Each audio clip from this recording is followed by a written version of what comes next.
ജനവാസ മേഖലയിൽ വിദേശ മദ്യശാല തുടങ്ങാനുള്ള നീക്കത്തിൽ പ്രതിഷേധിച്ച് പ്രകടനം നടത്തി. ഓച്ചിറ നാട്ടുവാതുക്കൽ ചന്തയ്ക്ക് സമീപമാണ് വിദേശ മദ്യശാല തുറക്കാനുള്ള നീക്കം നടക്കുന്നത്. വലിയകുളങ്ങര മുസ്ലിം ജമാഅത്തിന്റെ നേതൃത്വത്തിലാണ് പ്രതിഷേധം സംഘടിപ്പിച്ചത്.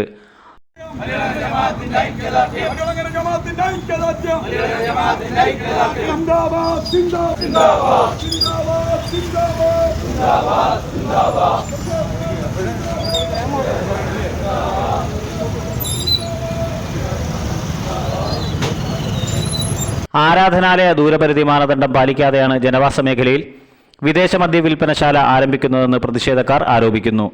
വിവിധ രാഷ്ട്രീയ സംഘടനകൾ ഉൾപ്പെടെ ഇതിനെതിരെ പ്രതിഷേധവുമായി രംഗത്ത് വന്നിട്ടുണ്ട്.